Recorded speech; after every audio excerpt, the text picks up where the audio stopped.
ನಮಸ್ತೆ ವೀಕ್ಷಕರೇ, Kumar news one Kannada ಚಾನಲ್ಗೆ ಮತ್ತೆ ನಿಮ್ಮೆಲ್ಲರಿಗೂ ಸ್ವಾಗತ. ಚನ್ನಪಟ್ಟಣ, ಶಿಗ್ಗಾವಿ ಮತ್ತು ಸಂಡೂರು ಕ್ಷೇತ್ರಗಳ ಚುನಾವಣೋತ್ತರ ಸಮೀಕ್ಷೆ ಈಗ ಹೊರಬಿದ್ದಿದೆ. ಯಾರು ಎಷ್ಟು ಸ್ಥಾನಗಳನ್ನು ಗೆಲ್ತಾರೆ ಅನ್ನೋದನ್ನ ನಾವು ನಿಮ್ಮ ಮುಂದೆ ಇಡ್ತಾ ಹೋಗ್ತಿದ್ದೀವಿ ವೀಕ್ಷಕರೇ. ಇನ್ನು ಮಹಾರಾಷ್ಟ್ರ ಮತ್ತು ಜಾರ್ಖಂಡ್ ವಿಧಾನಸಭಾ ಚುನಾವಣೆಗೆ ಮತದಾನಕ್ಕೆ ತೆರೆ ಬಿದ್ದಿದ್ದು, ಮತದಾನ ಬೆನ್ನಲ್ಲೇ ಚುನಾವಣೋತ್ತರ ಸಮೀಕ್ಷೆಗಳ ಭವಿಷ್ಯವು ಹೊರಬಿದ್ದಿದೆ. ತೀವ್ರ ಜಿದ್ದಾಜಿದ್ದಿನಿಂದ ಕೂಡಿದ್ದ ಎರಡೂ ರಾಜ್ಯಗಳ ಎನ್ಡಿಎ ಹೆಚ್ಚು ಸ್ಥಾನ ಗೆಲ್ಲಬಹುದು ಎಂದು ಬಹುತೇಕ ಸಮೀಕ್ಷೆಗಳು ಭವಿಷ್ಯ ನುಡಿದಿದ್ದಾರೆ. ಇದರ ಜೊತೆಗೆ ಕರ್ನಾಟಕದ 3 ವಿಧಾನಸಭಾ ಕ್ಷೇತ್ರಗಳ ಉಪಚುನಾವಣೆ ಸಮೀಕ್ಷೆ ಸಹ ಹೊರಬಿದ್ದಿದೆ. ಹಾಗಾದರೆ ಯಾರು ಎಷ್ಟು ಸ್ಥಾನ ಗೆಲ್ಲಲಿದ್ದಾರೆ ಎನ್ನುವ ವಿವರ ನಾವು ನಿಮಗೆ ಕೊಡ್ತಾ ಹೋಗ್ತೀವಿ. ಕರ್ನಾಟಕದ 3 ಕ್ಷೇತ್ರಗಳ ಬೈ ಎಲೆಕ್ಷನ್ ಆಡಳಿತಾರೂಢ ಕಾಂಗ್ರೆಸ್ ಹಾಗೂ BJP JDS ಮೈತ್ರಿಗೆ ಪ್ರತಿಷ್ಠೆಯಾಗಿದೆ. 3 ಕ್ಷೇತ್ರಗಳಲ್ಲೂ ಮತದಾನ ಮುಗಿದಿದ್ದು, ಫಲಿತಾಂಶ ನವೆಂಬರ್ 23ಕ್ಕೆ ಪ್ರಕಟ ಆಗಲಿದೆ. ಈಗಾಗಲೇ ಬೈ ಎಲೆಕ್ಷನ್ ಫಲಿತಾಂಶದ ಬಗ್ಗೆ ಕುತೂಹಲ ಸೃಷ್ಟಿಯಾಗಿದ್ದು, ರಾಜಕೀಯ ಪಕ್ಷಗಳ ಪಡಸಾಲೆಯಲ್ಲಿ ನಾನಾ ಲೆಕ್ಕಾಚಾರ ಶುರುವಾಗಿದೆ. ಕರ್ನಾಟಕದ 3 ವಿಧಾನಸಭಾ ಕ್ಷೇತ್ರಗಳಲ್ಲಿ ಉಪಚುನಾವಣೆಯಲ್ಲಿ ನಡೆದದ್ದು ನವೆಂಬರ್ 23ರಂದು ಪ್ರಕಟವಾಗಲಿರುವ ಫಲಿತಾಂಶದತ್ತ ಎಲ್ಲರ ಚಿತ್ತ ನೆಟ್ಟಿದೆ. ಇದಕ್ಕೂ ಮೊದಲು ಚನ್ನಪಟ್ಟಣ ಹಾಗೂ ಶಿಗ್ಗಾವಿಯಲ್ಲಿ BJP ಗೆದ್ದರೆ ಸಂಡೂರಿನಲ್ಲಿ ಮತ್ತೆ ಕಾಂಗ್ರೆಸ್ ಗೆಲುವು ಸಾಧಿಸಬಹುದು ಎನ್ನುವ ಚರ್ಚೆಗಳು ಸಹ ನಡೆದಿವೆ. ಇದರ ಮಧ್ಯೆ ಇದೀಗ ಚುನಾವಣೋತ್ತರ ಸಮೀಕ್ಷೆ ಒಂದು ಭವಿಷ್ಯವನ್ನು ಸಹ ನುಡಿದಿದೆ. ಪಿಮಾರ್ಕ್ ಸಮೀಕ್ಷೆಯ ಪ್ರಕಾರ 3 ಕ್ಷೇತ್ರಗಳ ಪೈಕಿ NDA 2 ಗೆದ್ದರೆ ಕಾಂಗ್ರೆಸ್ 1 ಸ್ಥಾನಗಳನ್ನು ಗೆಲ್ಲಲಿದೆ ಅಂತಂದು ಈ ಮೂಲಕ ಚನ್ನಪಟ್ಟಣ ಹಾಗೂ ಶಿಗ್ಗಾವಿಯನ್ನು JDS ಮತ್ತು BJP ವಶಪಡಿಸಿಕೊಳ್ಳುವ ಸಾಧ್ಯತೆಗಳಿವೆ. ಇನ್ನು ಸಂಡೂರು ಕ್ಷೇತ್ರವನ್ನು ಕೈವಶವಾಗುವ ಸಾಧ್ಯತೆಗಳಿವೆ ಅಂತಂದು ಸಹ ಈ ಸಮೀಕ್ಷೆ ಹೇಳಿದೆ.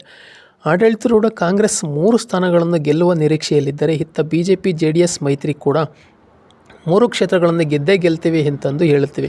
ಶಿಗ್ಗಾವಿ, ಚನ್ನಪಟ್ಟಣ ಗೆಲುವು ಪಕ್ಕ. ಇನ್ನು ಸಂಡೂರಿನಲ್ಲಿ ಈ ಬಾರಿ ಹೊಸ ಬದಲಾವಣೆ ಬಯಸಿ ಜನ NDAಗೆ ಆಶೀರ್ವಾದ ಮಾಡಿದ್ದಾರೆ ಎನ್ನುವ ವಿಶ್ವಾಸದಲ್ಲಿ BJP ನಾಯಕರು ಇದ್ದಾರೆ. ಬೈ ಎಲೆಕ್ಷನ್ ನಡೆದಿರುವ ಚನ್ನಪಟ್ಟಣ, ಶಿಗ್ಗಾವಿ, ಸಂಡೂರು ಕ್ಷೇತ್ರಗಳಲ್ಲಿ ಈ ಮೊದಲು ಕ್ರಮವಾಗಿ JDS, BJP, ಕಾಂಗ್ರೆಸ್ ಶಾಸಕರಿದ್ದರು.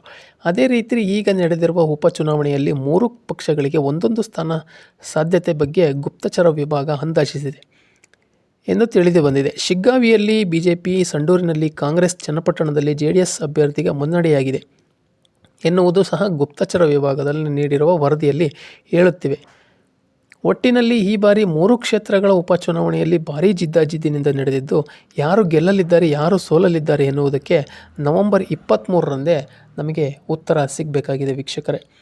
ಇನ್ನು ಸ್ಥಳೀಯವಾಗಿಯೂ ಸಹ ಒಂದು ಮತದಾನ ಕಾರ್ಯಕರ್ತರನ್ನು ಅಭಿಪ್ರಾಯ ತಗೊಂಡ್ರೂ ಸಹ ಒಂದು ಸಮೀಕ್ಷೆಯನ್ನು ನಡೆಸಿದಾಗಲೂ ಸಹ ಚನ್ನಪಟ್ಟಣದಲ್ಲಿ JDSಗೆ ಈ ಸಲ ಮುನ್ನಡೆ ಆಗುತ್ತೆ, JDS ನಿಖಿಲ್ ಕುಮಾರಸ್ವಾಮಿ ಅವರು ಗೆಲ್ಲಬಹುದು ಅನ್ನೋ ಒಂದು ಮಾತುಗಳು ಸಹ ಕೇಳಿಬಂದಿತ್ತು. ಇನ್ನು ಶಿಗ್ಗಾವಿಯಲ್ಲಿ ಅಲ್ಲಿಯೂ ಸಹ ಬಸವರಾಜ ಬೊಮ್ಮಾಯಿ ಅವರ ಮಗರಾದ ಭರತ್ ಬೊಮ್ಮಾಯಿ ಅವರಿಗೆ ಅಲ್ಲಿ ಗೆಲುವು ಸಾಧ್ಯತೆ ಇದೆ ಅಂತಲೂ ಸಹ ಅಲ್ಲೇ ಸ್ಥಳೀಯವಾಗಿ ಒಂದು ಸಮೀಕ್ಷೆ ನಡೆಸಿದಾಗ ಅಲ್ಲೂ ಸಹ ಇದೇ ಅಭಿಪ್ರಾಯ ಹೊರಬಂದಿತ್ತು. ಇನ್ನು ಸಂಡೂರಿನಲ್ಲಿ ಸುಮಾರು ವರ್ಷದಿಂದ ಅಲ್ಲಿ ಒಂದು ಕಾಂಗ್ರೆಸ್ನ ಭದ್ರಕೋಟೆಯಾಗಿತ್ತು. ಆದರೆ ಈ ಸತಿ ಜನ ಬದಲಾವಣೆ ಬಯಸಿದ್ದಾರೆ ಅಂತ ಒಂದು ಮಾತುಗಳು ಸಹ ಕೇಳಿಬಂದಿತ್ತು. ಆದ್ರೂ ಸಹ ಎಲ್ಲೋ ಒಂದು ಸ್ವಲ್ಪ ಹಂತದರಲ್ಲಿ ಒಂದು ಕಾಂಗ್ರೆಸ್ಸಲ್ಲಿ ಗೆಲುವನ್ನು ದಾಖಲಿಸುತ್ತೆ ಅಂತಂದು ಬೂತ್ ಮಟ್ಟದ ಸಮೀಕ್ಷೆಯಲ್ಲೂ ಸಹ ತಿಳಿದು ಬಂದಿರೋಂಥ ವಿಷಯ. ಹಾಗಾಗಿ ಎಲ್ಲದರ ಕಂಪ್ಲೀಟ್ ಡೀಟೇಲ್ ನಮಗೆ ಮಾಹಿತಿ ಸಿಗಬೇಕು ಅಂದರೆ ನವೆಂಬರ್ 23ವರೆಗೂ ನಾವೆಲ್ಲರೂ ಕಾಯಲೇಬೇಕಾಗ್ತದೆ. ಯಾರು ಗೆಲ್ತಾರೆ, ಯಾರು ಸೋಲ್ತಾರೆ ಅನ್ನೋದು ಇಂದು ನವೆಂಬರ್ 23ಕ್ಕೆ ಇನ್ನು 2 ದಿನಗಳಲ್ಲಿ ಇದೆಲ್ಲದಕ್ಕೂ ಕಂಪ್ಲೀಟ್ ಮಾಹಿತಿ ನಮಗೆ ಸಿಗ್ತಾ ಹೋಗ್ತದೆ ವೀಕ್ಷಕರೇ. ಕೆಲವೊಂದು ಸಮೀಕ್ಷೆಗಳು ಸಹ ಉಲ್ಟಾ ಆಗಿದ್ದನ್ನು ನಾವು ನೋಡಿದ್ದೇವೆ. ಹಾಗಾಗಿ ಮುಂದಿನ ದಿನಗಳಲ್ಲಿ ಯಾವ ರೀತಿಯ ರಿಸಲ್ಟ್ ಬರುತ್ತೆ ಅನ್ನೋದು ನಾವೆಲ್ಲರೂ ಕಾದು ನೋಡೋಣ.